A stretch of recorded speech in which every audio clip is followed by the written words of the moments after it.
আসসালামু আলাইকুম দর্শক বন্ধুরা, কৃষি তথ্য চ্যানেল 24 এর পক্ষ থেকে আমি মোহাম্মদ মাহবুব রানা আপনাদের জানাই স্বাগত। আমাদের আজকের এই ভিডিওর মূল আলোচনার বিষয় হচ্ছে বিধান 92। আপনারা যারা বিধান 92 সম্পর্কে আমাদের কাছে জানতে চেয়েছিলেন এবং যারা বিধান 92 চাষাবাদ করতে চান পুরো মৌসুমে, তাদের জন্য আমাদের আজকের এই ভিডিওটি গুরুত্বপূর্ণ হতে চলেছে। দর্শক বন্ধুরা, চলুন তাহলে দেরি না করে আমাদের আজকের এই ভিডিওটি শুরু করা। বিধান 92 এর বৈশিষ্ট্যের মধ্যে একটি উল্লেখযোগ্য বৈশিষ্ট্য হলো এটি বাতাস সহনশীল। দর্শক বন্ধুরা, আপনারা যারা আপনাদের জমিতে বাতাস সহনশীল জাতের একটি ধান লাগাতে চান, তারা চাইলে এই বিধান 92 এই জাতের এই ধানটি আপনারা চাষাবাদ করতে পারেন। এই জাতের এই ধানটি বাতাস সহনশীল। দর্শক বন্ধুরা, দেখা যায় অনেক সময় যে উঁচু নিচু জায়গা এবং যে বাতাস ঝড়ালো স্থান থাকে, যে সকল জমিতে বাতাসের অবস্থান বেশি হয়, অর্থাৎ সে সকল জমিতে আপনারা চাইলে বিধান 92 চাষাবাদ করতে পারেন। এটা কারণ এর উল্লেখযোগ্য বৈশিষ্ট্য, এটা বাতাস সহনশীল। দর্শক বন্ধুরা, এর আরেকটি গুরুত্বপূর্ণ বৈশিষ্ট্য হলো এটা খরাযুক্ত স্থানে আপনারা চাষাবাদ করতে পারবেন। দর্শক বন্ধুরা, দেখা যায় যে অনেক সময় অনেক জমিতে হচ্ছে যে সেচ দেওয়ার পরেও পানি থাকে না বা খরা অবস্থান দেখা যায়, বা অনেক জায়গায় দেখা যায় যে পানি দেওয়ার পরেও খরাযুক্ত স্থান বেশি অনুভূতি পাওয়া যায় জমিতে। সে সকল জায়গায় আপনারা চাইলে এই ধানটি চাষাবাদ করতে পারেন, কারণ এটি খরা সহনশীল। এটা আপনি পানি যদি পরিমাণ কমও থাকে, সেক্ষেত্রে এই ধানটি ভালো ফলন দিতে সক্ষম। দর্শক বন্ধুরা, এবার আসি রোগ প্রতিরোধ ক্ষমতা সম্পর্কে। বিধান 92 অন্যান্য জাতের মতো এটা রোগ প্রতিরোধ ক্ষমতা অনেকটা ভালো বলে চলে।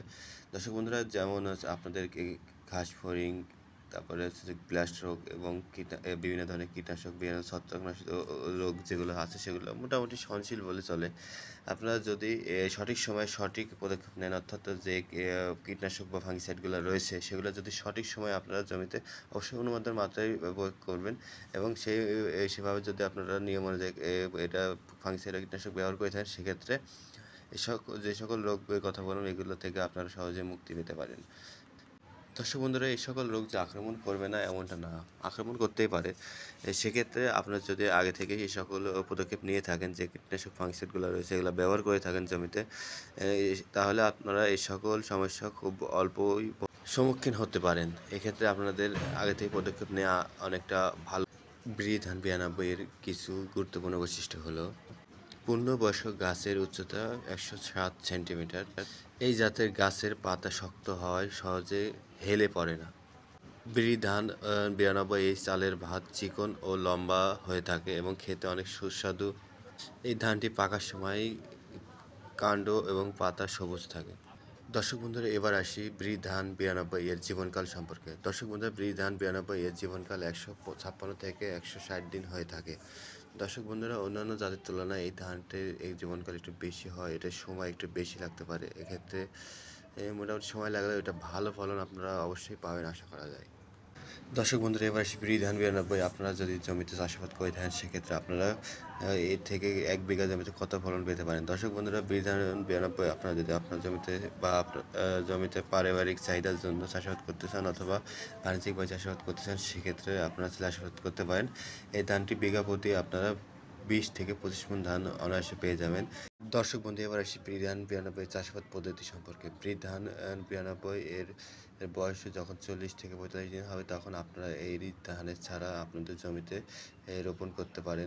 এই ধানটি জমিতে চাষাবাদের সময় 1 নভেম্বর হতে 15 নভেম্বর পর্যন্ত, অর্থাৎ 16 কার্তিক হতে 30 কার্তিক পর্যন্ত। এরপর দর্শক বন্ধু, যখন বীজ থেকে চারা হবে, তখন আপনারা আপনাদের জমিতে এটি রোপণ করতে পারবেন 15 ডিসেম্বর হতে 13 জানুয়ারি পর্যন্ত।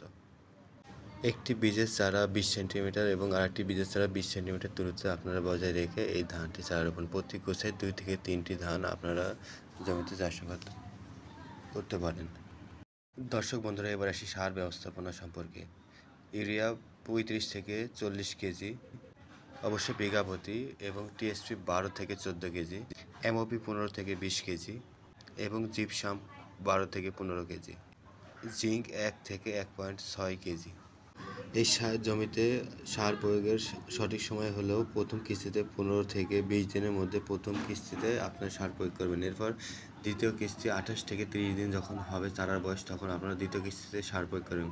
এবং দর্শক বন্ধুরা, তৃতীয় কিস্তিতে যখন আপনাদের চারার বয়স 50 থেকে 60 দিন হবে, সেক্ষেত্রে আপনারা তৃতীয় কিস্তিতে জমিতে সার প্রয়োগ করবেন। দর্শক বন্ধুরা, আবার যখন আপনাদের বিরি ধান 92 এর চারা রোপণ করবেন, তারপর যখন আপনারা এর গাছ ভালোভাবে বেড়ে উঠবে, তখন 35 থেকে 40 দিনের মধ্যে আপনাদের জমিতে ধানের যে আগাছা রয়েছে সেগুলো আগাছা পরিষ্কার রাখার চেষ্টা করবেন। এতে করে আপনার ধানটি ভালোভাবে বেড়ে উঠবে এবং ভালো ফলন দিতে আপনাকে সাহায্য করবে। এরপর আসি দর্শক বন্ধুরা সেচ ব্যবস্থাপনায়। আপনাদের জমিতে যখন ধানের শীষ বের হবে, দুধ অবস্থায় যখন ধানের শীষ আসবে, তখন আপনাদের জমিতে অবশ্যই যেন রস অবস্থায় মাটি থাকে, সেক্ষেত্রে আপনাদের লক্ষ্য রাখতে হবে এবং সেই টাইমে আপনার সেচের পরিমাণ সঠিক রাখার চেষ্টা করুন, যাতে করে আপনাদের যে শীষ রয়েছে সেটা ভালো হয় এবং ভালো দানা হয় এবং একদম ভালো ফলন আপনারা পেতে পারেন। সেই জন্য এটা লক্ষ্য রাখতে হবে। দর্শক বন্ধুরা, এবার আসি আপনারা এই ধানটি কোথায় পাবেন। দর্শক বন্ধুরা, আপনারা চাইলে এই ধানটি আপনাদের যে রিসেলার পয়েন্ট বা ডিলার পয়েন্ট রয়েছে, বা আপনাদের এলাকার যে কি ভালো কৃষক ভাইরা রয়েছে, তাদের আপনারা চাইলে তাদের কাছ থেকে এটা সংগ্রহ করতে পারেন। দর্শক বন্ধুরা, আপনারা যারা এতক্ষণ ধরে আমাদের এই চ্যানেলের আজকের এই ভিডিও বিরি ধান 92 সম্পর্কে ভিডিওটি দেখছিলেন, আপনাদের এই ভিডিওটি দেখে যদি কোনো উপকারিতা আসে, তাহলে দর্শক বন্ধুরা অবশ্যই আমাদের এই চ্যানেলটি সাবস্ক্রাইব করবেন, যাতে পরবর্তীতে আপনাদের এরকম ভিডিও আরও উপহার দিতে পারে এবং আপনাদেরকে সাহায্য করতে পারে। দর্শক বন্ধু, এতক্ষণ ধরে আমাদের সাথে থেকে আমাদের চ্যানেলে এই ভিডিওটি দেখার জন্য আপনাদের অসংখ্য ধন্যবাদ। এরকম আরও সুন্দর সুন্দর ভিডিও পেতে আপনারা আমাদের এই চ্যানেলটি সাবস্ক্রাইব করুন, যাতে পরবর্তীতে সবার আগে ভিডিওটি আপনার কাছে চলে যায় আমাদের চ্যানেলের। ধন্যবাদ।